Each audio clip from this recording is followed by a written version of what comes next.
Hello? I wish I was a little bit taller. I wish I was a baller. I wish I had a girl who looked good. I would call. G'day, ballers, and welcome to the Baller NRL SuperCoach podcast. My name's Jono, coach of Hungry for More, and coming into round 5 this week for the NRL Team List Tuesday, we have a couple of tricky little decisions to make. And with me to go through all those tricky decisions are a couple of SuperCoaches who, just like the Panthers' left edge, are looking lethal in 2026. First up, he is the self-proclaimed head honcho of the Baller podcasting arm. He has finished in the top 500 3 times in a row, including number 23 last year. He's the coach of the Terrace crew. It's Matt Ricks. How are you, Matty? Hello, mate. It's actually 4 times in a row, top 500. But that's all right. We'll get it right one day. I'm good, mate, and I'm feeling good. I'm light stepping like Milky Jenkins for one of his tries on the weekend. The footwork, the aesthetic, it's just all doing it for me with the milkman. And Milky 1 milli is right on the radar now. The Milky Mill, yeah, it's looking incredible. He just keeps scoring tries. He can't stop the man. Can't stop him, but as heard on the snap, he had 48 base plus power on the weekend. So there's a bit of substance to the milkman's game as well, not just the try, not just on the end of a red hot Panthers backline. That's full cream. Absolutely, full cream milk. All right. Our other super coach is joining us tonight. He is one of the best strategists in all of NRL SuperCoach. He's a former third place overall finisher. He's the coach of the Castor Bonitas. It's Danny Boy. How are you, mate? Yeah, very good, mate. Very good. Talking of milk, I think when we first started the podcast back in 2021, I think I put him up as a pod of the week potentially 4 years ago. So based off the trial form, I think. Yeah, based off the trial form, finally coming to fruition now. Bit better than Tubes' first ever pod on the show. Who was that? Wade Graham. Wade Graham. Oh, the great Wade Graham. That would have been a good pod if it was the year 2014 when you guys started the show. I don't know about the year you were doing it. I think he went on to average about 34 that year, Wade Graham. Yeah. But no, good, Jono. Green Arrows, top 1,000. Very, very happy, very chuffed. And yeah, like all the Baller boys this year, are going really well. So, and you yourself, Red Arrows this week, mate, but still right up there. Yeah, Red Arrows. I think I'm in the 70s somewhere this week. I am. I'm not like you boys. I'm not all 78, mate. Daddy 78 this week. Yeah, you seem a little down about that. No, but it's good. We're all flying, and we're going to get into that when we go through the Baller 10K League, which let's just get straight into that, shall we? Baller Prize League section of Baller.live. Get in there and join. It is the biggest prize for any free-to-join league. I believe you can keep joining up until round 7, Matt. Is that correct, what you guys have set up? Correct. Till the end of round 7. So still another 3 round weeks. 7. First place gets $7,500. Second gets 1,000, and third through fifth will take home $500 apiece. And we have a new leader, fellas. Hong Kong's Mongolian Cameron has held the lead. So he's not a new leader. He's held the lead. He's actually sitting in third overall. He's not the leader if you go on through the official SuperCoach app, because the guy who is, silly boy, he hasn't registered through Baller.live. So at the moment, he's ineligible. You've got to get yourself to Baller.live and sign up to be eligible for that 10K league. But the podfather, fellas, your dad, a massive week in the 1400s. He has now got himself back to 4th overall in that Baller 10K league. And their very own CMAC, a contributor who we're going to try and get on in the next couple of weeks. Yeah, any danger, sitting in 6th place. Can we even still call him a contributor? He's going to be back on. The holidays have freed up some time for him with all the kids, so we're going to get him on in the next couple of weeks is the plan. Okay. Hopefully he can pass on some of his wisdom to everyone else out there, because he always goes well, CMAC.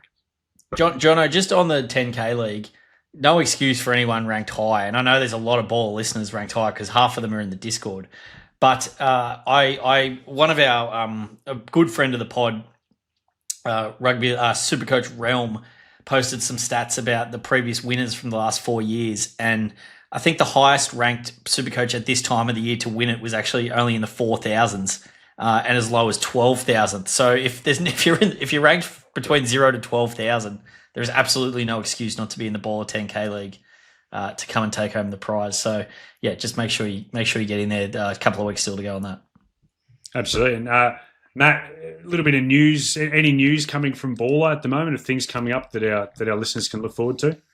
No, not imminent, mate. But we're trying to get a couple of. There's some exciting features coming. Big meeting at Baller Towers tomorrow, actually, just to see when they're going to drop. But yeah, there is plenty coming. Make sure you're getting along to the site. And the live scores have been working a treat. So the feedback on that's been amazing. only place you can get real-time SuperCoach scores. Obviously, the app itself has it, but it's not real-time. We all know it takes a minute or two to come through on the app. So we're talking seconds here. We're usually just ahead of KO. So it's the best place after your man goes over for a try to go and check the score update nice and quick. Also, best place to see live minutes as well with SuperCoach scores. I believe you're the only place where you're going to be seeing up-to-date minutes as well as the SuperCoach scores in the same place, which I love, Correct. Especially if there's a game that I can't quite watch properly. I might be doing something with the kids, looking on the phone. It's so good to see the red pointer players off the field and the green pointer players on. Yeah. A bit of chat that that SuperCoach are dropping some new features on the app tomorrow to do with some more game day stuff as well. So that'll be interesting to see what they do. But yeah, absolutely, got to just get along the ball. Best game day experience by a mile at the moment. Beautiful. Well, fellas, let's get straight into our baller blueprint topic for this week. Which, again, we're trying to, get the pulse of the room in our Ballers Only Discord and see what people want to hear about. And a popular topic of discussion, and where a lot of questions have been coming through, is around when is the right time to sell a cheapie or a mid-ranger who's peaked and hit their break-even? And which cheapies do we think it's okay to upgrade or downgrade as we enter round 6? So, Danny boy, you're our chief strategist on the Baller Pods. I just want to hear your general thoughts on what do you think is the right time to sell a cheapie or a mid-ranger? Yeah, there's a lot that goes into that, and obviously team dependency is probably the biggest thing there, and how much cheapies that you're carrying, and how many premiums you've got as well. Generally speaking, I think most of the time it's you want cheapies and premiums, and this year there's a fair few mid-rangers that have really popped off. That I think you probably missed the boat on a lot of them. There's probably a couple we can talk about tonight. But in terms of when you drop the cheapies, I think it comes down to the eye test a fair bit. C-Mac would attest to this. Like, if they've got a good role, if they haven't quite been hitting the attack yet, you can still keep them even if their break-even's going up to, say, those 30s and 40s if they're low price, particularly if they're under 300K. Someone like a Moses Leo, he's had a hot start round 1, but his base plus power has really dwindled, and he was lucky to get a decent score in the second round 2 as well. He's now 300-something K. He is a prime candidate to trade on now. Either go down lower, but there's not many you can go down lower to at the moment, or do what I'm doing this week and nuff out, so free up 130K. But generally speaking, break even is probably the king when it comes to cheapies. But then eye test, if they've got a good role still, some of these wingers can pop off. If they get a double, you can make 150K in 2 or 3 weeks. So if you're really liking them, I think you can still hold on to them, even if their break even's up there. Matty, interested to hear you unpack that last thing I thought Dan mentioned there. Really interesting about wingers and how they can get quick points. Do you value position as well when it comes to these break evens and who can beat them, as well as future matchups? Yeah, before I give my opinion on centre wing cheapies and them popping off, I just want to take umbrage with your comments about Dan being the strategist on the pod. I would say Dan's more the analytical mind on the podcast, and I'm the strategy one. So just for your future reference there, Jono, you can introduce me as the strategist next time. But Dan, you're the boss.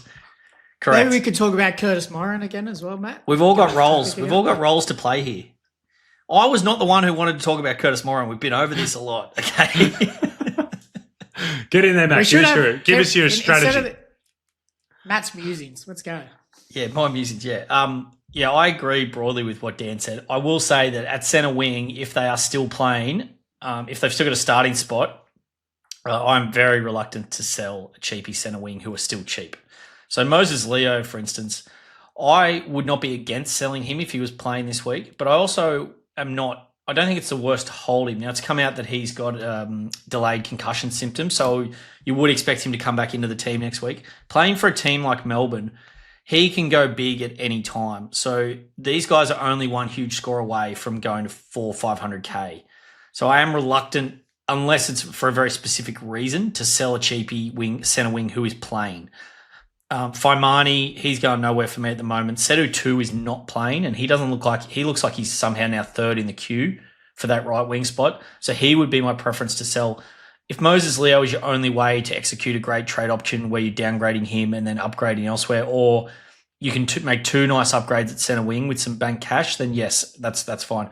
But I would be reluctant. I still think there are some good outcomes for Moses Leo where they get a good match up the Storm and he crosses for a couple of pies, and then he's only 2 weeks away from 500 to 550k. So, Dan, if you're holding all three of Sedu, Fayamani and Moses Leo, which one would be the first one to exit your Supercoach team as it stands? Setu 2, definitely this week. Yeah, just not in the side. As Matt said, you've got to let him go.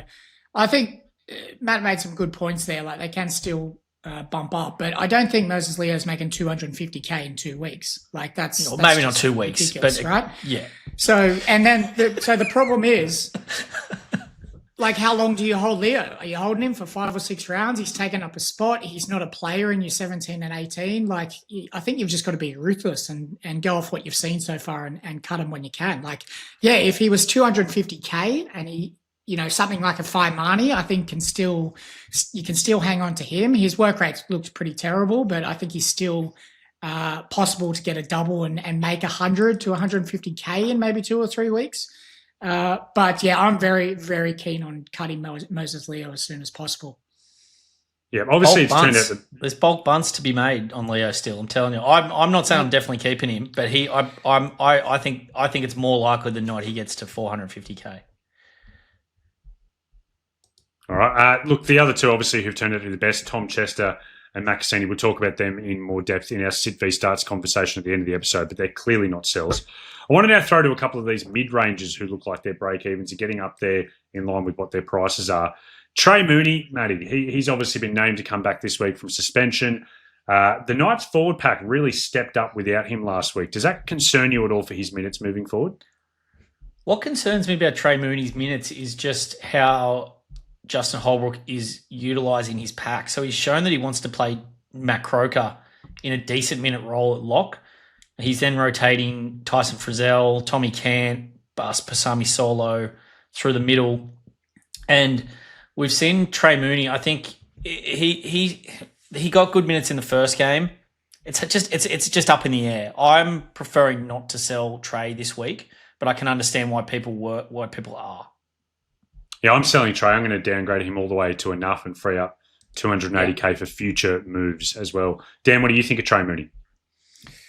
I think he's fine to plug and play at the moment, and he's not an essential move on. I think what people got to do is look at their team balance. There's a lot of kind of mid to semi-premium guys on offer. I think that are very good value this week, in particularly a front row forward. But you don't need 3 of those guys up there. I think you've got Arama Hau most likely. He's probably your 3rd front row forward, like even going on for the next 10 rounds. And for me, he's number 2 at the moment until I can upgrade again after dropping Payne Haas. But you just don't need 3 of these sort of mid-ranges. So the way it's looking at the moment, now Arama Hau's gone really well. Trey Mooney is a really easy upgrade to a premium when they're at the right price. What about Keano Kini, Dan? What are you thinking with him? He's hit 523k, break even of 47, baller projection still of 67 for this week's matchup against the Broncos. People are moving him on this week to maybe try and get to, say, Tommy Trbojevic as an example, or they're thinking about moving him on next week to James Tedesco potentially. What do you think about him as a sell? Is it okay to sell Kini? Yeah, it's okay. I think particularly if you've only got one really premium fullback in your squad, say you've got Cleary in the flex or something like that, and you're looking to get, I think you definitely need, it's essential to get one of the big gun or 2 of the big gun fullbacks in the 3 slots down the bottom. So if you only have one, Kinney's a good upgrade and that's all your cash, but he's also fine to hold in terms of from a team balance perspective. Because I think over the next 2 weeks particularly, a couple of those fullbacks like Farlongo have a toughish run. And if Kini can match them, you can spend that extra 200k elsewhere, topping up some premiums in other positions. And look, he hasn't had much attacking options this week. He's done, this year. He's done a lot of the grunt work. It's not looking exceptional for him to be getting those ceiling scores. But in a realistic world, he could still average quite comfortably 60 to 80 over the next 2 weeks, 3 weeks. So I'm very comfortable holding him at the moment. Matt, I want to hear your thoughts on Cody Walker coming in at 434k, break even is 73, up against the Doggies on Good Friday, baller projection of 58.5. I am a Cody Walker owner, and I'm planning on giving him one more week to have a look at how things go. And then potentially we're going to discuss someone who might be a good downgrade option in Joash Papali later on in the pod. Do you think that's the right play with Cody? Yeah, I'd be doing almost anything I could to avoid trading at 5'8". And that's Fletcher Sharp owners is the trickiest. But if I've held Cody through the bye last week, I'm definitely not selling him this week. I just don't see anyone who I want to trade him to at 5'8", to be honest. I don't want to spend money there. I think he could eat there. I think there are scenarios here where he's the top averaging 5'8" for the next little period. I don't think it's likely, but I think it's possible. Like, it's just, you can throw a blanket over the 5'8" position, even including Munster, really. Like, no, you're not going up to pay 630K for Munster or whatever it is. So yeah, I'd be big in the camp of holding Cody at this stage. All right. Well, fellas, that brings the Baller Blueprint to a close. And like I said, we'll talk about a few more cheapies and mid-ranges in our sit-B starts. So if we didn't mention them there, expect them to come up later. Let's get down to our positional analysis, and starting off with hooker. Remember when hooker was a relevant position in the preseason and we felt like there was a lot of guys to talk about? It's just back to good old hooker, not much to chat about. Other than the cheese, Brandon Smith not named this week for the Bunnies, so we have to wait a little bit longer to see what his role is going to look like. Harrison Graham, Matt, I've been in the Ballers Only Discord. A few people have chucked out his name. They're seeing a 275K price tag. They're seeing a break even at 2. They're seeing Brandon Smith not named. Do you think he's a legitimate downgrade option or a bit of a trap? He's on the bubble this week, yeah, Harrison? Yep. Yeah, Yep. I didn't even know who Harrison Graham was and that he played for the Knights. No, I'm joking. I did see him. He did quite a nice kick on the weekend, which was good, and he's obviously scored a few points. No, you can't buy Harrison Graham. He played 27 minutes off the bench on the weekend. These are just the guys who just get you into big trouble. I'm still really keen on buying Brandon Smith, even though he's not playing. If you're downgrading Reed Marnie particularly, RIP to all those super coaches who held on to Reed last week. I think Cheese is still by far and away the best downgrade, and he's going to be fine. So definitely buying Cheese. Don't buy Harrison Graham. Beautiful. Let's just straight down to the relevant positions now. Going into front row forward. Danny boy, did you sell Payne Haas last week? I know I didn't. He's back in that team, ready to go. Yeah, I did. And there was a couple of people in the Discord actually asking, like, is Payne Haas still a sell? Because that was in their plans over the next couple of weeks. Like, if you've got him and you've held him that 1 week, like, well done, because he's back. Yes, his output could be down this week with the injuries sustained, that AC joint injury is potentially less minutes. Or if Broncos are cruising, like, I don't know, Madge doesn't do it very often, but I'd be taking Payne Haas off if he was under a bit of injury doubt early. So, look, I'm going to watch this week, and if he's 90% fit, I'm going to try to bring him in next week to get him for 5 rounds pre-origin. Wow. I think he's that essential. I think he can basically be 2 front row forwards by himself up top. So as in, like, he's just so much value, even at 800K, just to have as the ultra premium front row forward. Matt, you're trying to take over Dan's role of chief strategist. You made a little bit of a face at his comment there. Yeah, I'm surprised. There's absolutely no danger on buying Payne Haas before Origin again, because like Dan said, you're only buying him for 5 weeks. I'd much prefer to be. I'm very, very interested in Terrell May's minutes this week. He's dropping rapidly in price. He's got a break even of 119. He's averaging, I think, 56 minutes so far this season. So, if we see that get back up into the 60s, ideally mid-60s, 65 minutes plus, he's going to be a great price next week. And I think you can very much take on Payne Haas with Terrell May, given that May's not going to play Origin. We know Daly's penned him for whatever reason. And I just think there's more value to be had with your cash at this point.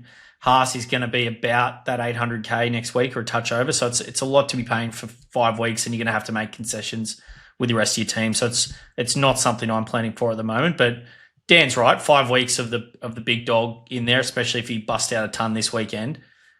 Yeah, I like it's viable. I'm not planning for that at this stage. Yeah, there's definitely a world where. Sorry, Danny. No, you're right. I was just saying, are you expecting Terrell May's minutes to change? Like, No, I don't if Tigers know. are going decent, if they're No going idea. well, like, it's a bit like Joey Tapine from the Raiders. Like he's, an absolute gun PPM machine, but he's only getting 50 minutes. So very tough to bring in. So I just can't bring in Terrell May at the moment or look at him in the next 2 or 3 rounds if he's just consistently getting 55 minutes. Yeah, I just won't be making a trade. If his minutes don't go up, I'm in a desperate rush to trade at front row forward anymore. I got my man iPipe up there. Well, so as you said, the rush is Payne Haas. The closer you get to Origin, the less of an option he is. So I just want him back. If he shows glimpses of good fitness this week, I want him back ASAP. Yeah, they've got a horrific draw. Pass is just not going to play over Origin either. I don't think he'd back up in 13. Then he'll miss 15, and then the Broncos have got the bye in 16 after Origin 2, and then they got 19. They got a bye after Origin 3. So yeah, I think this is you'd be getting Haas in for their round 6 to 11, which is a 6-week period. So yeah, I'm not saying it's definitely not the right thing to do. I'm just saying that you're going to have to make concessions and it's going to cost you a couple of trades. All right, I want to use the baller player comparison tool to look at the man you guys just mentioned a bit there, Terrell May, as well as his teammate, Alex Twal. I just want to compare these two because it's a real role reversal in terms of what we're seeing compared to last year. So Twal on the weekend played 70 minutes in a game that wasn't impacted by injury, and he's busted out an absolutely massive score of 97. Terrell May, on the other hand, he's averaging 71 in base plus power from 55 minutes. Dan, what are you thinking of the eye test on Terrell May? Yeah, like he's doing what he needs to do. I think last year, what was his average minutes? It would have been up around the 70s, right? Yeah, it was. It's purely Terrell May absolutely is just a minutes watch, and he is essential if he's getting up to that 65 minutes. Alex Twal, I'm very, very interested in. His performance was unbelievable, and I think when I went on baller.live for the projections or the base plus power averages, I think Alex Twal is second only to Payne Haas. Wow. So that is looking very, very interesting. I think he's still at a great price, mid 500s. It's just a matter of how much money you want up at front row forward. So I could definitely see you running with him as maybe your front row forward 2. If you've got, say, enough there already at front row forward 4 and, say, Arama Hau front row forward 3. Or you could run with him as your premium for a little while if you want to make some big moves elsewhere. Matt, what do you make of Alex Twal? Because I looked up last year what his numbers were like. Basically, the first 2/3 of the year was like a 40 to 50-minute man. From round 22 onwards, he became their 60-minute guy at lock, and he averaged 56 in his 5 games in that new role. But this year, it's even gone to another level. The power stats have come in. He's pushing up above 60 minutes every week, and like we said, 70 on the weekend. Is this a mirage? Do you eventually expect to see Terrell May and Twal's minutes swap back to the norm, or do you think this is legit? I think it's legit, but I wouldn't be surprised to see it even up a bit, that's for sure. We know that Terrell May had a very disrupted off-season and pre-season. He's looking thick. With injury, and he put on like 20 kilos or something, he said on Twitch. Wow. So, yeah, I wouldn't be surprised to see May really get stuck into his work come around 6, 7, 8. In saying that, the difference, I think, for Twal this season, Benji's trusting with the minutes. We didn't think at all who was going to actually mop up. They told us May was going to drop in minutes, but we're like, okay, no one thought to think, who's going to pick up all the minutes here? And it turns out it's Twal. Obviously, Tigers having the bye in round 1. They weren't a super relevant team to think about, and let's face it, no one was starting with Alex Twal on a bye. No. So I think it's the license from Benj in terms of the confidence he's giving him with the minutes, but also the offload, and we're seeing that pick right up, and that's what got him the attacking stat on the weekend, an offload through the tackle, which got him a line break assist. So that's great for his game. That's exposing him to attacking stats, which has never ever been a part of his SuperCoach game. Very close to a try assist right at the death. Very close. Very close. Off and offload. So Matt, break even at 12 for Twal. Baller projection is 63.4. Would you still recommend him as a buy for people? Yeah, absolutely. It's even more exciting than it would usually be for Alex Twal. Like we always call him the meat and potatoes guy, but yeah, it's a buy. I'm not going there this week. I wouldn't have thought. Like I'm just going to stick with Mooney. I wouldn't say the Mooney up to Twal is worth the trade. But I could see Twal as an option for someone, moving up from somewhere, or I don't really know who people are trading to Twal, but he's definitely one of the best options. There's one and another guy. Him and another guy, I think, are the two best upper mid-range to premium options this week. Well, let's talk about some other guys. Toby Couchman, who was a really well-owned player to start the year. He's down to 8% ownership now, break even to 97. He's coming back from a concussion. And the thing that stood out to me with the Teamless Tuesday is that bench looks very nice for Toby. Obviously, still no Rauchi. He's still gone. Dylan Egan's still not back. So that bench at the moment is Little, Laurie, Halangahu, and Harm Saleh. I think that's got the potential to be really big minutes for Couchy. There is just the chance that Cookie gets middle minutes like he did last weekend. But Matt, Couchman's got to be coming back as an option in people's teams, right? Yeah, he was the other one I was alluding to. You went straight to it. Was perfect timing, Jono. I think Twal and Couchman are the best options at prop this week at front row forward. The amount of messages I got last week saying, should I sell Toby Couchman to so-and-so? I was just like, no, definitely do not sell Toby. With Rauchi out, the minutes just open right up, and Flano loves these boys. Now Flano's fighting for his career.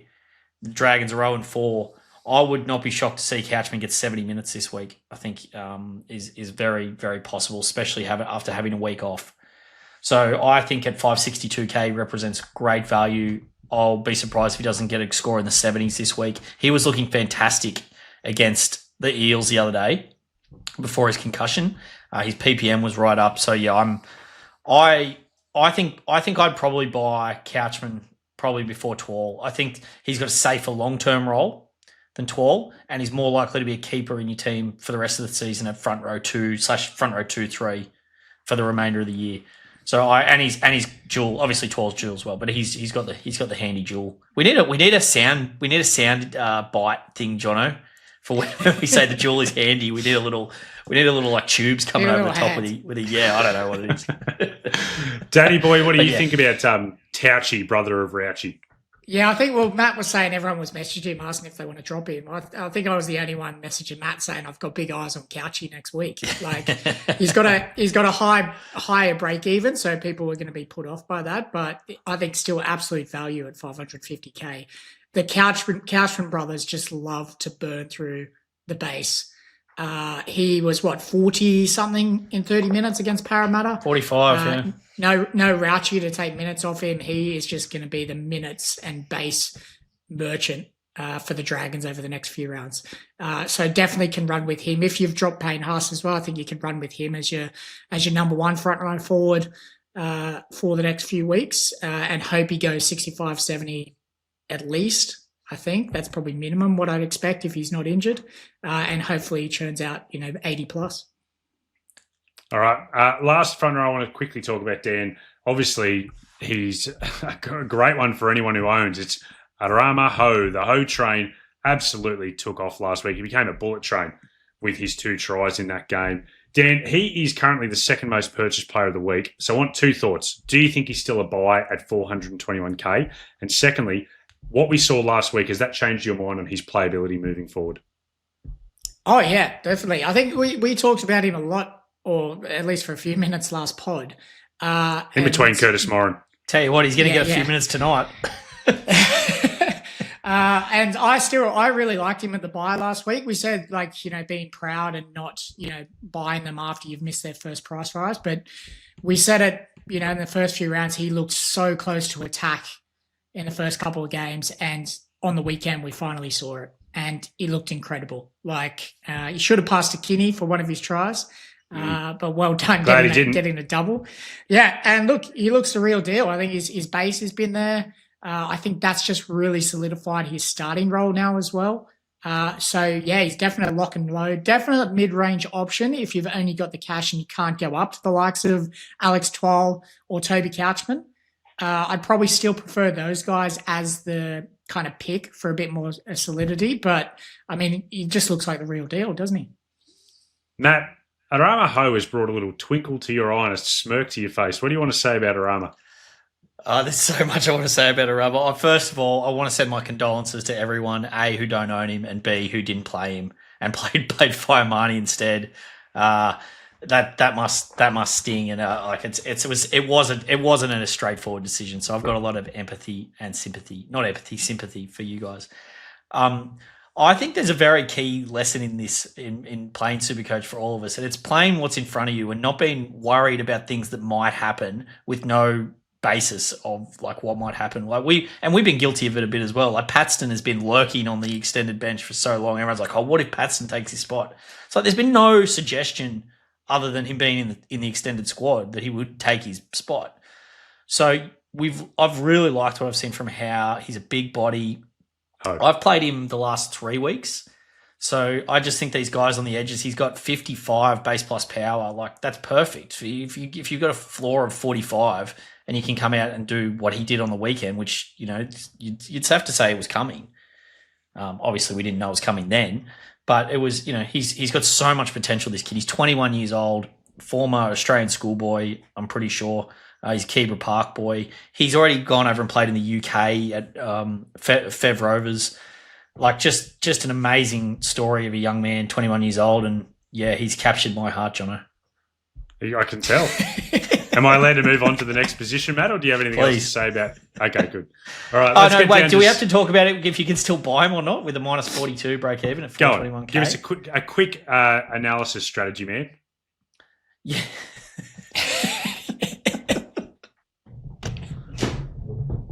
That's you, Matt. Let's go. Is he a buy or not? No, you. Minus 42. Yes, Arama Hau is a great buy at 421k. He is 20 points of value still, and he's going to make a butt ton of cash. That's a technical term, Jono. All right, let's go. Let's go down to second row forward, and I want to use the ball player comparison tool again to compare two of the hottest 2RFs in all of Supercoach. It is Matt's man Isaiah Papali'i as well as Dole Finifuiaki, who these two second row forwards are doing unbelievable things for their teams this year. Isaiah Papali'i is averaging 63 in base plus power in 72 minutes a game. He's sitting on the best left edge in the comp. And Dole Finifuiaki, 73 points in base plus power he's averaging in his 80-minute games this year. Bit of a tough run coming up, though, for the Finns. Dan, what's your take on these two? Do you have one who you think is a better buy than the other, or would you still think both are great options? There's such an awkward price now at the 600s. Like looking at 500s, much more inclined. Like last week was definitely the week to get on both of them. I don't think either of them are buys now. I don't know. I think they're still at a tricky-ish price. It's a very team dependent on who you've got and where you can upgrade and how much cash you've got to upgrade as well. But what I'd probably do now they're at that price, I'd probably be keen to skip them and try to get up to a Dylan Lucas, a Hudson Young. I still see go those proper guys premium. Go proper premium. Like I think they're just too high price. Like Finifuiaki, 72 base plus power. They've got a tough run. They've got a bye coming up. I could definitely see his base plus power going back down into the 60s quite comfortably. So if he's not getting the attack with these tough games, I don't see much value in it. And then Papali'i, like he had a huge game on the weekend, scored a try, got 80 minutes, turned up. Well done to owners. Well done to those sprigging him up last week, Matty, chief strategist. But I could also see a world where he goes back to 60 minutes this week, doesn't get the attack, goes back down to a 50 to 65 point score, and then maybe halting that cash rise as well. So what minutes, Dan, would you want IPAP to be averaging to buy him? 70. Yeah, I think it's 65. The baller projections are saying 65, aren't they, Matt? Like to still be severely undervalued? Yeah, and I got to you introed him as my boy, John. I've got to say he's the baller projections boy. Everyone who knows was in the Discord last week. We nearly created an IPAP channel. Such was the feverish discussion about our boy. But yeah, the baller projections are just all over IPAP. They're projecting him 75 points this week in 65 minutes, and at 65 minutes for the next 7 rounds, they're projecting him to score 77.3. I am dropping a fair bit of that kind of look ahead data in the Discord as well. So if you are interested in those longer term projections, I'm happy to take requests in the Discord. Yeah, I think 65. I think he's going to average between 65 and 70 minutes. We've seen him play 2 80-minute games and 2 games in the 60s. So, or 1 game in the 60s and 1 at 70 or thereabouts. So, yeah, I think you can't expect an 80-minute roll every week. Ivan's. You guys spoke about that quite well on the snap. That Ivan's forward rotations can be a bit flimsy and sort of fluid. He's a flexible young coach. But yeah, so look, I think IPAP is still a better buy than Fini Fuiaki. I don't think I've ever seen a player pass the eye test more than what Fini Fuiaki's doing this year. Like, he's still a young man and improving.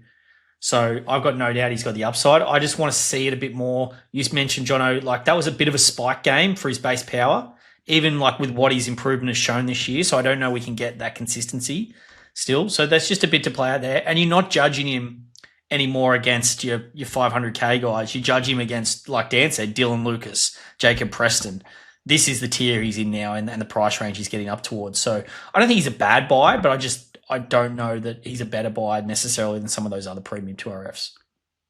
One thing that I do just want to say before we move on to our next players in 2RF is with Fini Fuiaki, the Dolphins have the best buy coverage of any team in SuperCoach, and it's not close. They play all 3 major buy rounds, and they play 2 of the 3 mini buy rounds in round 16 and round 19. They're not the most relevant SuperCoach team, but you're going to want to have some fins in your team come Origin period. And I think Fini Fuiaki is one of the best, most reliable SuperCoach options with what we're seeing this year out of that team. Mate, if he keeps this up, he'll be playing in Origin. I agree. Honestly. But Matt, that's one of the reasons I think he's a hold for now, because I actually do want to see him get through this tough period. And like Danny Boy, see if that base plus power regresses. I think it's a really good point from Dan. But if he is still in that team come round 13, round 12, round 13, that's when you look to bring him in. For me, if you're what he feels like, and he's a similar age. He feels like IPAP from like 2020, Dan, where IPAP just and no one got him in. Everyone's like, "Who is this guy?" And like, why is he scoring so well? And then he never stopped scoring well. And he was and then 10 minutes later he was 750K, and you couldn't really buy him, or we had to buy him at that point because he was so consistent. That's kind of the feeling Fini Fuiaki's giving me now, and I wouldn't be there. I think there are some outcomes here where he's going all the way to the 750s, 800s. All right, let's get down to some other guys. That's plenty of time on those two. They deserve it, but it's plenty of time on those two. Matt, Jacob Preston, I know you're an owner. He hyperextended his knee in the weekend.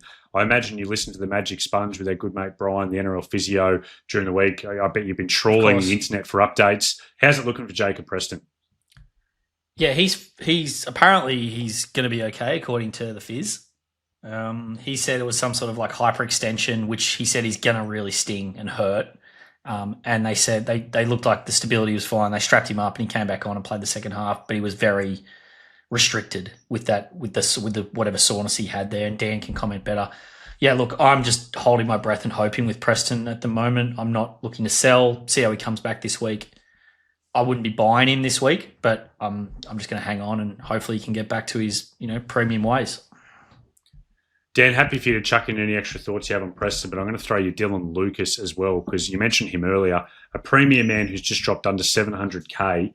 He's nearly priced now at what his base plus power average is, going on a baller.live. His base plus power average is 67.3. I thought we saw some signs of life out of Dylan Lucas in that last game. Like even the sin bin that he did for tackling a man who caught in the in-goals, I like that aggression about him. Like it just seems like he's up and about trying to lift the team. What are you thinking about Dylan Lucas, Dan? I love him. I don't think we've seen his attacking prowess this year either. I think he's due a double and a 110 plus score. Like he has just got probably the most solid base, the most solid minutes out of any 2RF apart from Hudson Young. So yeah, I love him. I'm looking to get him into my side. I think what's his break even's probably about his price now. 73. Yeah, so look, you could definitely upgrade and lock him away and keep him. I don't necessarily think he's up there with the pecking order for Origin this year. I haven't quite looked at Knight's Origin period. That's interesting. But so I think he's a very, very rock solid top 3 2RFs premiums that I want come back into year. I'd say he's a good chance of Origin, just given his flexibility to be able to play centre with a 6-man bench. So they might plump up for an outside back like a winger. Definitely, they'll definitely take a winger. Probably comes down to him and Preston, I think, for that extended bench. Yep. All right, the last one, fellas. I know you guys don't like him at all, but I feel we have to talk about him. It's Brendan Piakura, who, even with the Payne Haas name this week, he has retained his starting edge spot role. Willison's gone back to the bench, likely to be used through the middle rotation. You guys just completely out on Brendan Piakura as a starting option for the Broncos, Matt. What is it that you don't like about him? 305K, break even at 21. I don't like Great that he run. doesn't score. I don't like that he doesn't score many SuperCoach points, Jono. That's what I don't like about him. Yeah. I mean, we've seen Which is enough fair. from him. He's a walking injury note. Gets injured all the time. And no, this isn't a dig at Brendan, by the way. Like, he's obviously a very scary dude, and I wouldn't want to run into him. Big listener of the show too. So Yeah, no, g'day, Brendan. G'day, Brendan. And look, BP anytime, we call him. Yeah, BP. Yeah, sorry, Brendan plus Piacura. Yeah, I don't know that the 80-minute role's locked up, even though he played 80 on the weekend. So Willison, we know, can play edge. He can be in and out of the team at any point. 300K. I don't want a 300K cheapie at 2RF. That's pretty much it. I've got Couchman sitting there. I think these 2RF slots are just too important. And, yeah, there's just too many bad outcomes for me for Piacura, and I'd rather not spend the cash there. Yeah, and look, Matt, I agree about the 80-minute role. You look at the run home when he was their starting back rower end of last year, he wasn't getting 80 minutes for the Broncos in that good run. He was generally getting between 60 to 65, and in that run he averaged 43. So, yeah, he just doesn't get – he's not a base plus power man, so you want him to be an attacking back rower, and he's not getting many attacking Broncos chances. edges don't score tries either, not many. Like, I know Ricky got a couple of weird ones against the Storm the other day, but Ricky's not a noted try scorer. Isn't he behind Jack Kaszewski as well when he comes back? Yeah, I don't know where Goz is. He got injured, so He got injured. He I was think to he's start on a season. concussion. So, like, I don't know if he's behind, though. I think they're just alternating their injury schedules quite well this year, those two. That's pretty much what's happened, though. Yeah. I don't think either of them should be spoken about ever again on the pod. Let's move on. All right, I'll take that under advisement. Let's get down to halfback then. And here's a guy I thought we were never going to talk about in the podcast this year, but we can't stop. It's Tanner Boyd, a.k.a. Tanner Boyd. What I want to hear from you here, obviously he's been a great buy. Well done to all the Boyd leavers you got on this. 12% of you. Amazing work. He's now 750K. He's more expensive than Nico Hines. He's more expensive than Jerome Hughes. He's more expensive than Jaden Campbell. Matt, is it time to sell Tanner Boyd? G'day, all the Boyd leavers out there. Just want to say g'day to my mates, the Boyd leavers. Yes, it is time to sell Tanner Boyd. Like 750K, amazing. What a start. They now run into the Sharks away this week, tough game, and then they play the Storm away. So two very tough games before then they get Titans at home and Dolphins at home. So a couple of more friendly games. But I think that the form that the big four are showing, and that's Cleary, Hines, Hughes, and Dewey, is a little too compelling to ignore versus Tanner Boyd. I've got no doubt that Tanner Boyd can keep scoring well this year. What did he get on the weekend? I think in the 80s again. Yeah, so it's just, is it ever going to stop? I don't know. I mean, the Boyd leavers must be ecstatic with him, and it would be a hard decision to sell. So, yeah, but I think these two matchups are tricky, and I'd probably be moving to one of the big dogs.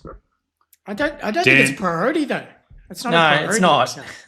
So, like, just leave him in, because a lot of people will be looking at that Cleary round 7. It's not the week to get Cleary, is it? Him.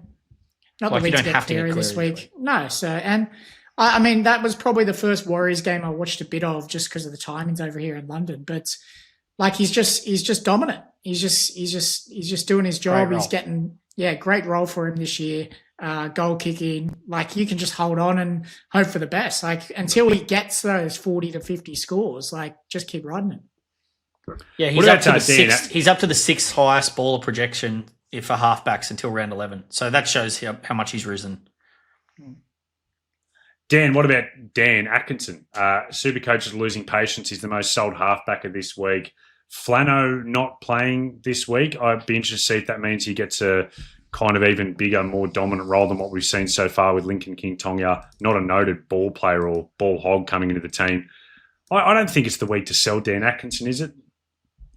I think it is. I don't think it matters what role he has now. Or what week it is. If you don't have two premiums halfbacks, like, you're behind the game.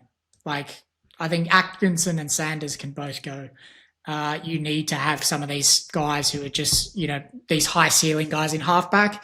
Or lots of people could even run with three halfbacks. Three premium halfbacks, one in the flex. So, I don't think he's necessarily a hold. He's never going to be a play at the moment. And you're just hoping he makes some cash. What about Adam Dewey, Matt? He's 645k, break even to 33. You reluctantly sold last week to get Cleary in your team. And I imagine you didn't like what you saw at 6 o'clock on Friday night. But I just want to know, Matt, he didn't have the goal kicking. Jock Madden's a pretty serviceable goal kicker there while he's nursing this injury. What price does he become too expensive? And do you think he's still a buy if he's not goal kicking? No. Well, so first of all, it turned out it wasn't a hamstring. It was a groin injury. Yes. Physio, NRL Physio mentioned that on his Sponge podcast. And I was messaging the NRL Physio on Friday or Saturday, whenever you were that guy. You were being that guy sliding into the DMs. No, he slid into my DMs about IPAP. he wanted to know more about IPAP, and that's fair enough. Him and the rest of the SuperCoach world over the weekend, but he didn't mention anything about Dewey not being a hamstring.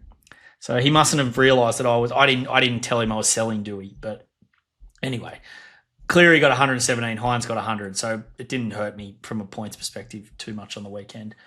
Would I still like to own Adam Dewey? Absolutely. And I think if I'd be more happier having not made that trade and holding Dewey for the next 2 weeks to see him up to over 700k before moving him on to Cleary potentially. The thing about Dewey now is no Luai. He's got the perfect role. He's just the man. He's both sides of the ruck. He's going to do it all. He's running the ball so beautifully. The goal kicking is an issue for sure, not goal kicking. But I think if you like what you see from Dewey, the price is still okay at 645. He's projecting out at 72 points until round 11, so there's still a touch of value there. And he's got a huge ceiling. So, yeah, I would not put anyone off picking Dewey up. Dan, what about the forgotten man, Jaden Campbell, only in 2% of teams? I thought he looked a lot more comfortable in his second game back last week and looks to have a really nice combo with Arama Hau, who we spoke about earlier, 2 assists for him, putting him through holes as well as one in the trials. I just wonder, is there a case that he would be the man you'd look to upgrade Atkinson or Sanders to, just through sheer fact of his ownership and the player we know he can be? Yeah, really like it. Yeah, absolute pod compared to some of these other premiums in halfback. I love Jaden Campbell. He's he can just generate points out of nothing. Even when the Titans are going terrible, he can still go well. He's probably not enough of a drop down to, say, get Tanner Boyd out of your team and go him because you're only making about 40k. But as Matt was talking about Adam Dewey, I don't see that as a bad option for Tanner Boyd downgrade. If that $100,000 difference makes you a nice trade elsewhere, I could definitely flip Tanner Boyd to Adam Dewey this week. And if you don't have premiums at halfback, 2 premium halfbacks, I really like Jaden Campbell as a pod play. Matt, you have some Jaden Campbell thoughts? Yeah, I love JC. No bigger fan of JC. I'm just very concerned about this Titans attack. Like, we've seen them averaging like in the teens for points, the low teens so far this year for points. Please correct me if I'm wrong there, but I'm pretty sure it's around that mark. They're just not clicking at all. They can't get Kini involved. JC can obviously play a bit of a low hand. He's a bit of a freak like that, and he accumulates. He's probably only behind Nico and Cleary for just accumulation of looking like they're doing nothing, but then all of a sudden they're on 40 points without doing much in 25 minutes. So, yeah, I think I wouldn't mind seeing JC's price come down a little bit at the moment. I'm just not sure I'd go him over the other premium halfback options. That includes Dewey, like Dan said. Right, let's get down to 5'8" now, where there is one particular player of interest, Joash Papali. So I always keep going to say Papali. I believe Joash is Joash Papali. Yeah, I believe he's Papali. He is available only at 5'8", but he is named to play fullback this week. Isaiah Yongi's out for potentially 8 weeks. He's had surgery for his syndesmosis injury. He has had 2 limited minute games this year, so his big break even is big. It's 93, even at his price of 340k. Last year in his NRL games, he had 3 starting games at fullback for 58. Matt, you did a bit of a dive into his New South Wales Cup stats for us, and I believe you found he averaged 65 in his career at New South Wales Cup at fullback. Yeah, and 32 of that came in base plus power. Shout out to Rugby League Fantasy Pro. They do a great job with that's where I go for all my reserve grade stats. Just want to give them a touch of credit there, Jono. Absolutely. So, Matt, downgrade option this week, or do you want to see him have a week in that role before you make your mind up on whether he's a good buy? Yeah, I mentioned earlier, I'm not looking to trade in 5'8" at all, and I don't think anyone really should be, particularly this week. I'd be a bit careful with Joash. I'm not sure the base power is going to be there in NRL. I'm sure he'll be trying hard. He's going to be a touch of value, and I think if you do need to move a bigger price 5'8" at some point down to him to free up cash, he looks like he's going to get that role for a couple of months. They've got some young gun though as well, who's on the extended, who I think he scored 4 tries in reserve grade. I'm terribly sorry, I don't know his name, but I'm just saying he's not locked. I'd be personally reluctant to go in on Joe Ash, especially this week, and I'm not planning that I'm going to be getting him in 2 weeks' time either. But that can obviously change with a very good score this week. Dan, the one I wanted to hear your thoughts on is Ethan Strange. He's down to 546k. He has not had a try assist, or a line assist this year through 4 games. I just want to know, is there a price that he could get to that you would start to look at him as an option? Where would he need to be? Yeah, I reckon he's close. I reckon he's very close. Like, he could take on the likes of Jackson Purdue, who's now 650k. Not that you need to trade Purdue out, but if you're looking for sort of cash to free up, I think he's definitely getting close. It hasn't looked great for the Raiders in their attack. He's obviously switched sides this year. It's going to take some adjustment. But if he starts to click, he is definitely a big, big option at 500k. So just one to watch. I wouldn't be jumping on right now. It would be a massive flyer. And particularly, I wouldn't be going up from, say, Cody Walker to Ethan Strange at the moment, something like that. Joash Papali'i is definitely on my radar for next week, just quietly. The only thing I'm scared of is if I have to go Jonah Pizzette and Joash Papali'i as my 2 5'8s, two Eels. That doesn't look spectacular, but if he's playing fullback, if I think he can average between 50 and 70 for a few rounds, and for me personally, I've got Jackson Purdue there who can go down to the centre wing or free up and unlock 300k. That might be enough to get back up to Payne Haas. So I think this week with a 96 break even, Joe Ash, leave him be, have a good watch of the Parramatta Eels game, but definitely look at some plans for next week. I'm loving Purdue at 5'8". It feels good to me. I don't really want to move him at this stage. Well, you don't have. I mean, that's what I mean. You can put Purdue down in centre wing for a few weeks, fatten up Joe Ash, and then flip him back up. If he gets a big score, if he's going to start looking like he's going to make bulk cash, if he gets a pop-off score or something, then yeah. Yeah. All right, let's get down to centre wing, fellas, because we've got a lot to talk about at centre wing. Got to start off just quickly with Milky Jenkins, a.k.a. the Milky Million. I just want to hear a quick prediction from both of you. We've spoken about his base loss power. We've spoken about the tries. No need to analyse him further. Dan, will he hit the $1 million? Will he hit the Milky Million this year? No chance. Matt? Of course he could. He's going to do it. None of this could. Stop. It's not the... Yeah, come on. Is this are you saying will he or yes won't? Or no? Yeah. No, yes. Well, of course I don't think he's going to hit $1 million. It's obviously a long shot. But I'm saying it's within the scope of outcomes, Jono. That's what I'm saying. It can happen. Of course, I don't think it's going to happen, but it could happen. This is what he's So, Dan, thank you for just going with the yes or no question. I appreciate that. That was meant to be quick. Matt's starting through scopes of probabilities and things have come into the Milky Million. That's how we think here on Ball, probabilistically. Okay.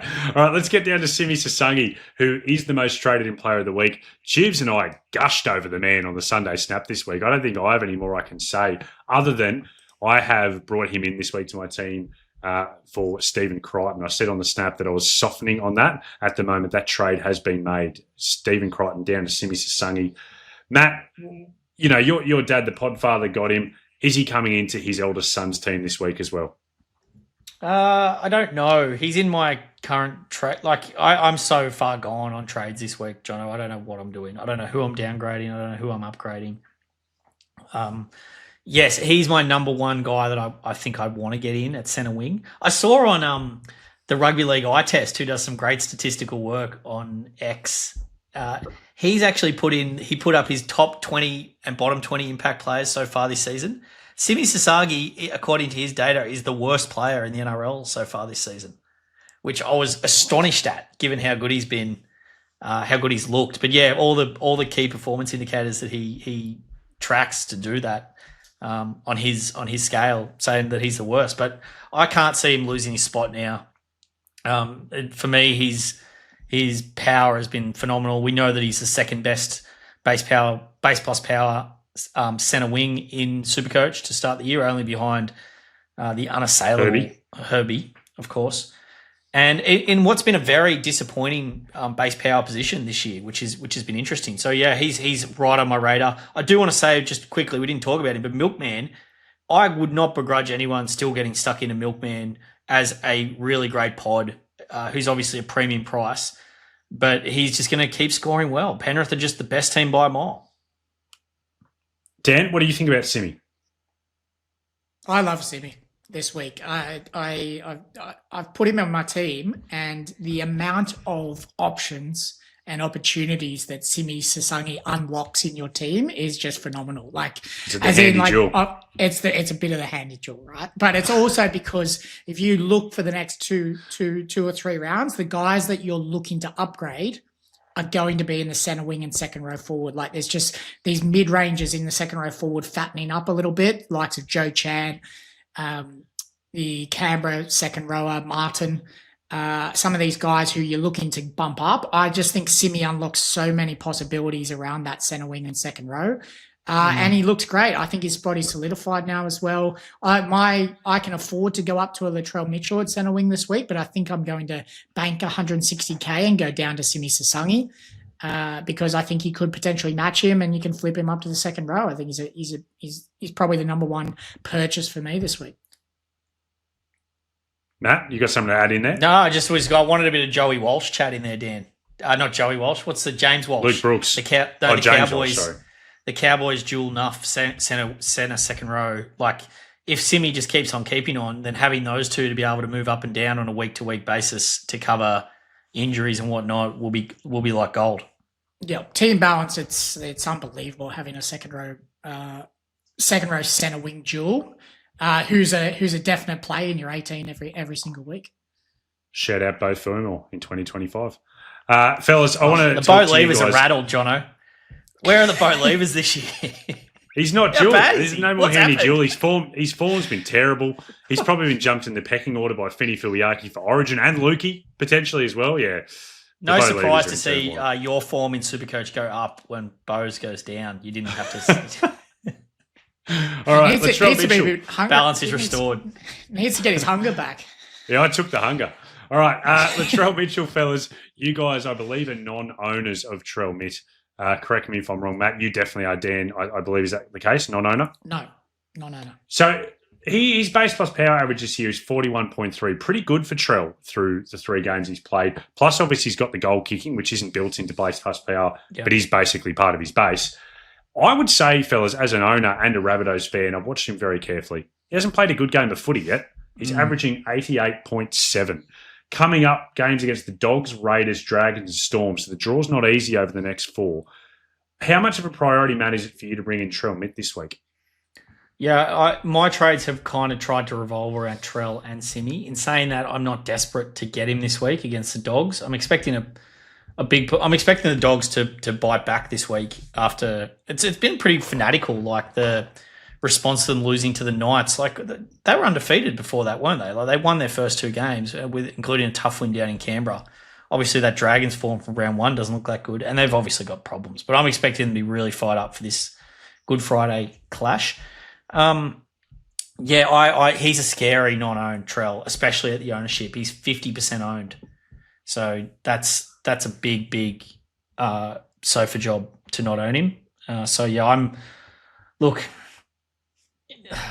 think he's a touch of value still. I would expect him to average in the low 70s, but his ceiling is such that it makes him he can really kill you. Yeah, I think the thing that's jumped out to me, as I mentioned, that base plus power, that surprised me about Trell this year. I didn't expect that we'd be kind of looking at a 50-odd as his floor between base plus power and goal kicking. So that's what's really taken me by surprise, even as a Trell owner who liked him coming into the year. Dan, what about you? From a team balance perspective, if you don't have 3 premium center wings, I think he's the one to get this week for sure. I wouldn't be going 4 premiums at this stage. I think you just need a bit of a space to unlock a little bit of cash elsewhere. So I'm very happy to take him on with the likes of Val Holmes, Kale Iro,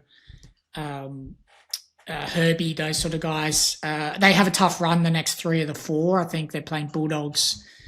Storm are in there, Canberra next week. So I'm very happy to watch him at the moment. I don't think his price is going to move a huge amount.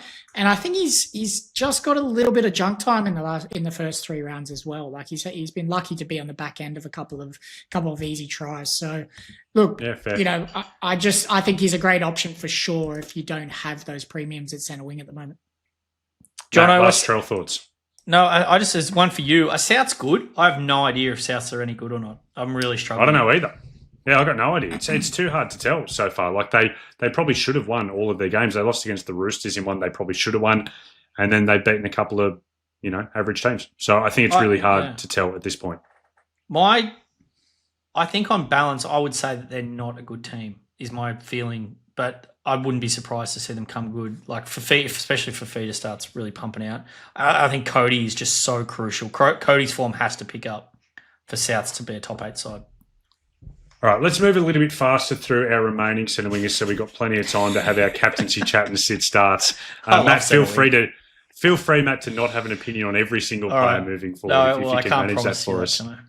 Can't make it. Look, Stephen Crichton, I don't really want to talk about him again. If you want to hear a deep analysis of Stephen Crichton, go back and listen to the Sunday Snap with me and Tubes. We did a good 5 minutes of him, gave our thoughts on how the Bulldogs' left edge is looking and how his kind of flip-floppy role is looking. But Jacob Kiddos, Matt, is one that I know you're thinking about selling this week. I thought his shoulder looked better last round. He was offloading again. So why is it that you think he might be a sell? He had no tackle bust, Jono, which is not Karazi at all.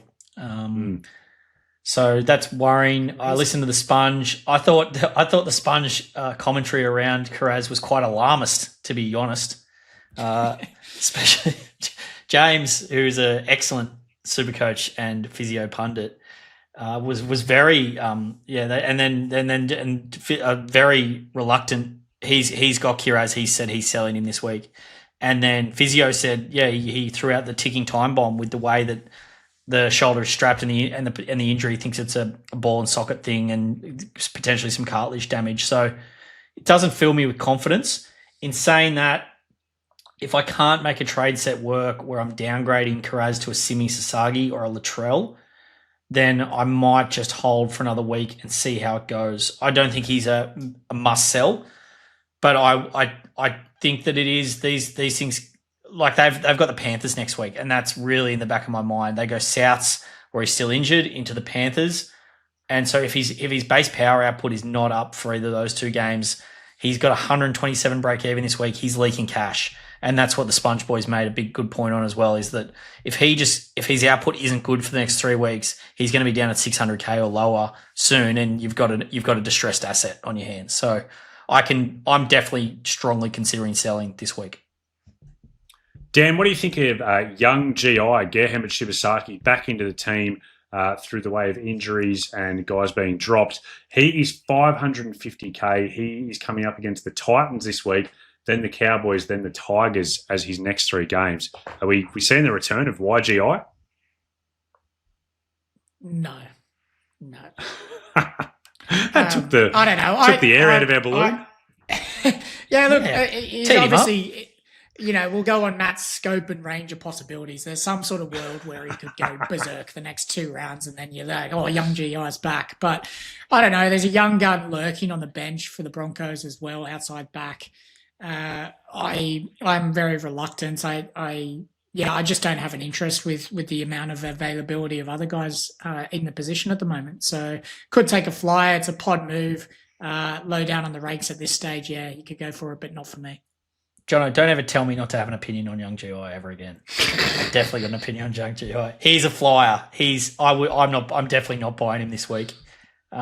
He's going to lose more money and he's possible next week. But yeah, I'm not for me this week. But great to see him back in the starting lineup.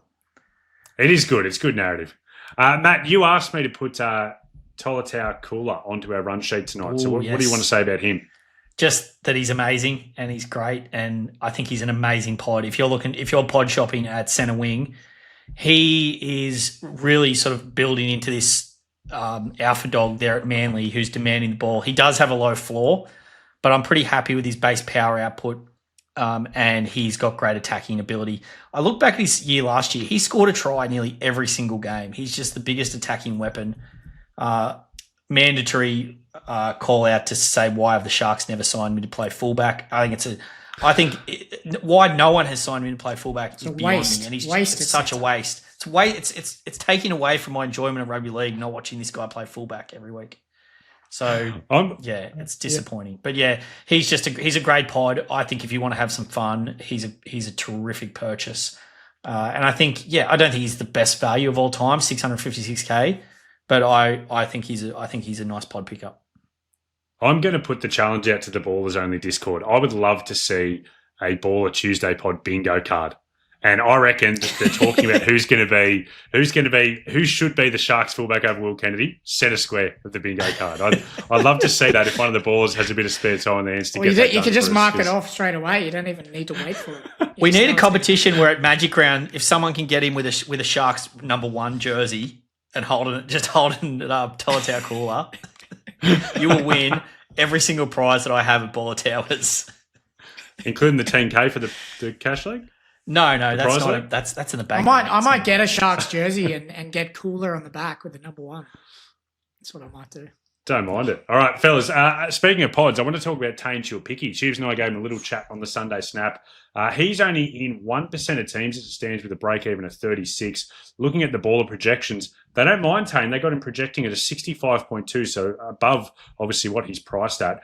He averages 60 in his career at fullback in first grade, 13 games of 70 minutes.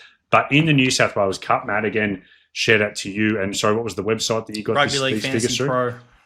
Rugby League Fantasy Pro. He has an 82 average at fullback in New South Wales Cup with 41 in base plus power. Pretty impressive stuff, Matt. It must be said, the Waz reserve grade team have been good for a few years now. So half his points coming in attack, and he does have a few goals sprinkled in there as well. So obviously not going to get that. I think Tuapiki is a great pickup. I think you could go him instead of Simi as a bit more of a flyer, because he's not locked into this jersey. Like, let's be honest, like Chance is a very, very good NRL fullback.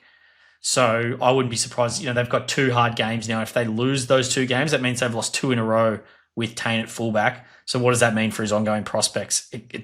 He's just very expendable. Yeah. All right.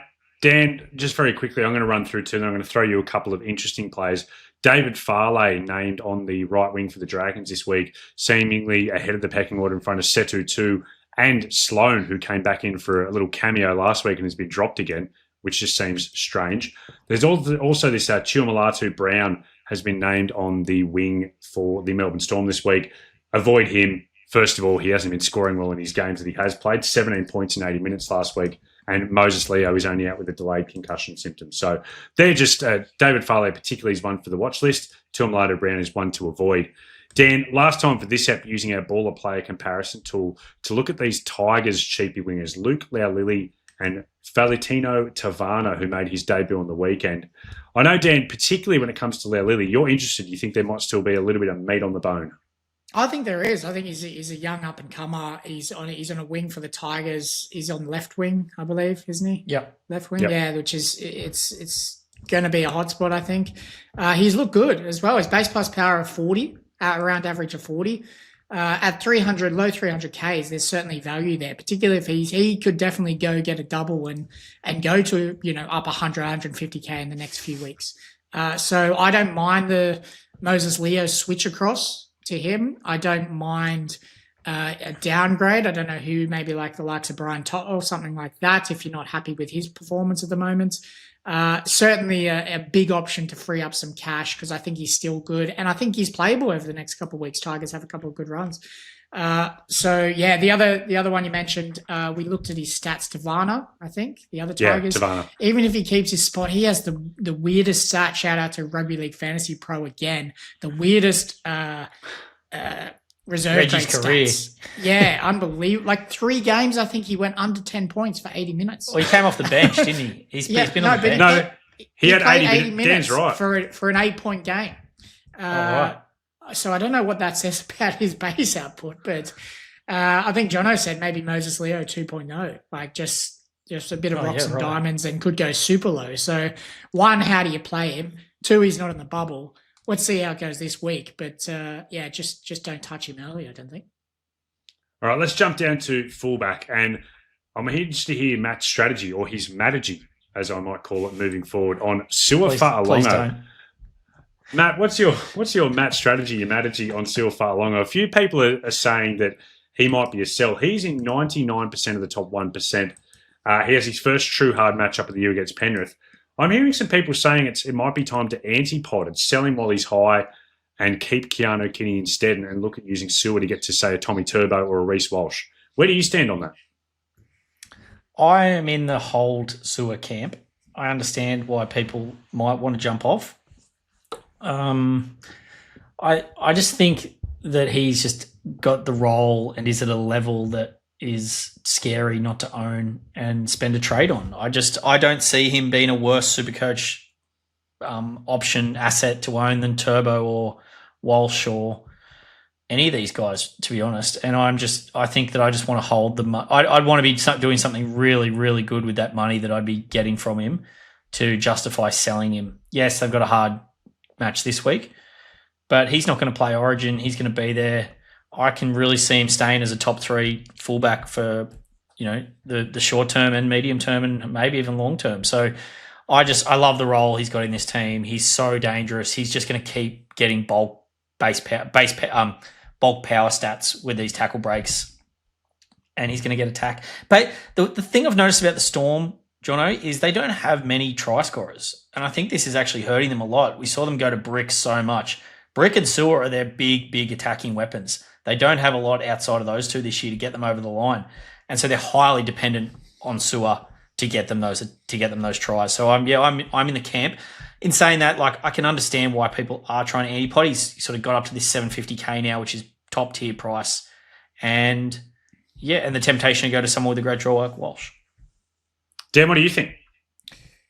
I think the only reason people are looking to drop Sua is they're looking at the Penrith Panthers this week. That's the only real negative against Sua. I think from what we've seen, he looks unbelievable. He's a massive attacking weapon for the Storm. They've got Warriors next week, which I don't think is a bad game. They're at Amy Park, Warriors away. We've seen Pappy go 150 plus against the Warriors a couple of times at home. So I think also he's not the other circumstances around it. Tom Trbojevic has a great run coming up, but Manly are terrible. He's their only option. If they get absolutely trounced in the next couple of games, even against some of these teams, like the Dolphins have stood up the last couple of weeks, I just don't think he's really an option to go swing to Sua. And then the other thing with holding on to Sua at the moment is James Tedesco next week is a big option. So if Sua has a terrible game, if he gets injured, it's an easy swing across to Tedesco next week. Teddy next week or the week after. Exactly. Yeah. So I would still hold probably Fa'alongo next week for that Warriors game. And then potentially, depends what happens in those other positions, Teddy's a big option coming up. So I'd hold on Fa'alongo trade. Matt, Reece Walsh, I know he's one that you're really umming and ahhing over bringing in as a non-owner. Brisbane's certainly not playing Reece ball like we saw at the end of last year. He's not goal kicking, but the run is nice. We mentioned it before with young GI, Gerhim and Shibasaki. Their run is Titans, Cowboys, Tigers in the next 3. What's stopping you from bringing in Reece Walsh? Why is he not a must-have for you? Yeah, I mean, it's scary, right? Like, Walsh is still scoring well. I think he's got sort of an 80 and a 90 in the last 2 weeks. And he's not doing a lot. He's kind of getting a couple of attacking stats. I think he scored a try both weeks. But yeah, there's just something telling me that I don't have to get Reece Walsh and that I need to hold my powder for Teddy 2 weeks after that. I've been set on getting Walsh in this week. My problem with it, Jono, is I have to sell Kini or Sua.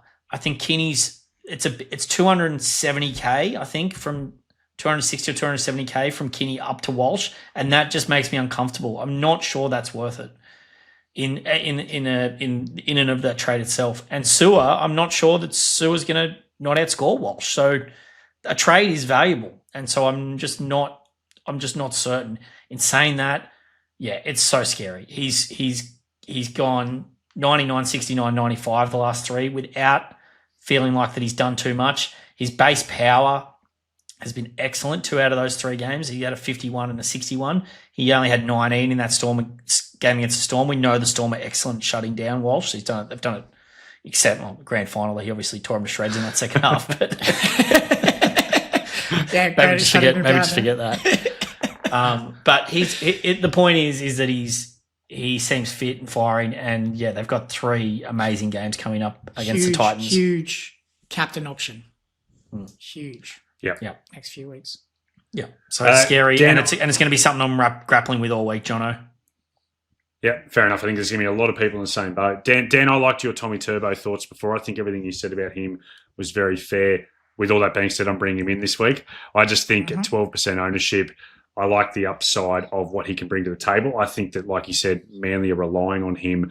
I always love a little new coach bump. I don't know if that's built into the baller projection model, Matt, because they've got him as a 68.8. The baller projections actually don't love Tommy this week, but I do like how teams go that extra little 10% harder when they got a new coach in there, trying to show that, it wasn't our fault, it was the coach's fault. So I think we'll see a much improved effort display out of Manly this week. And I also think Tommy Turbo, if it wasn't for Herbie Farnworth being in the same game, if you're a non-Herbie owner, I think Tommy's a great VC option this week too. Last one, Matty, Scotty Drinkwater. He looks like he's won the goal kicking back, 738K. He is a massive pod now on less than 5% of teams. Do you think he's becoming a bit under-owned and under-discussed, and could he take on all these other guys? Yeah, he could take them on. In saying, would I buy him against these other blokes? No. But he's a pod option, like you said. I'd want to make sure he's got the kicking back. He only kicked the last goal on the weekend. Clifford was in horrendous form with the boot, just like him and Harry Grant were having a reverse shootout with the boot. And then Drinky got the last kick to seal the game for him. Or maybe the last 2. I can't remember. He definitely stepped up they scored on the right hand side and he slotted it over. Yes, he's an option. Would I be confident? No. I still think the Drinkwater is impacted by these stat change providers. So I think you're going to just see a little bit lower floor for Drinky still, and not lower floor. You're going to see a reduction in his ceiling. He can still ton up, no doubt. But with Drinky, you want him getting those 150s every now and again, and I'm not sure we're going to see that. All right, fellas, let's move on to our final segment of the show, and I think it's a good one tonight. I want to talk captaincy chat and sit v starts. This is brought to you by the Baller Team Builder. Get in there and select your players for the most accurate projected scores in all of SuperCoach. And this week, fellas, it's really interesting. I ran my eyes over the Baller projections earlier today, and the one that jumped out to me was Herbie Farnworth projecting nearly 95 points for this week. It is the biggest Baller projection of the year since Herbie Farnworth 2 weeks ago. So I think it's a fantastic VC option for him in the first game of the round. Dan, surely you couldn't talk anyone out of going Herbie Farnworth as the VC in that game against the Seagulls. No, apart from the attack just hasn't looked likely. That for some reason the Dolphins aren't hitting him in attack. They're looking to that right-hand side a bit more, and Jake Averillo and Janae Asako are getting that. I guess it's like that edge now. What is it? Averillo, Asako, and Finafuaki. Like they're all going great guns. So obviously they've looked to go to right in the attacking half. Saying that, like he's probably the most secure floor captain out of anyone the way it looks at the moment. Like he's getting 6 points every hit up with the offloads that he's doing. So big captain option could be a breakout. Manly haven't looked good. For me, I do have Herbie, but I've got some other juicier options this week, so I'm probably looking elsewhere. Go into it. Who are your other options? Yeah. Val Holmes this week, my VC option. I can up against the Cowboys. Up against the Cowboys. I think they're so leaky. Cowboys away from home as well. I have to check the wind. I think are they at Jubilee? They're not at Wollongong, are they? So Jubilee's better for his goal kicking as well. So yeah. I'm on a VC him, and then very, very confident Captain Walsh this week against the Titans. I'm very, very much looking forward to that. Matt, interested because you are at the moment a non-Walsh owner. That may change come Saturday against the Titans. But who are you looking at then? Because obviously Nathan Cleary's got that tough matchup against the Storm. Nico Hines, tough matchup against the Warriors. So what are you looking at as your VC and C options this week? Yeah, I'm definitely going Herbie Thursday night. I just want to say on Herbie too, Jono. He's kind of a bit. It's a bit for non-owners. It's a bit. I mean, an R-ing like when you should bring in Herbie. I think Herbie is a great buy, even with the tough draw. He's just so far ahead in the position, base plus power wise. I think the Dolphins' attack is going to come good. It has been clunky, but we saw him last year what he can do when he starts getting attack. And arguably his base power is better this year with that offload. He's just offloading completely at will. So I think you should be trying to get Herbie, and he's quite a nice price. He's getting into a nice-ish price now from a value perspective. So he'll be my VC. Captain, I'm unclear. I think Cleary is still a viable option, despite it being one of their tougher matchups. They're home to Penrith. He just got such a good floor, but the ceiling's capped this week. So, yeah, I don't know. Hudson Young is a sort of fill-in captain option at the moment, I think, when you can't really decide. He's looking great. Should have got robbed of an offload last week, but... He's third highest projected player of the week, Hudson Young, up against the Knights.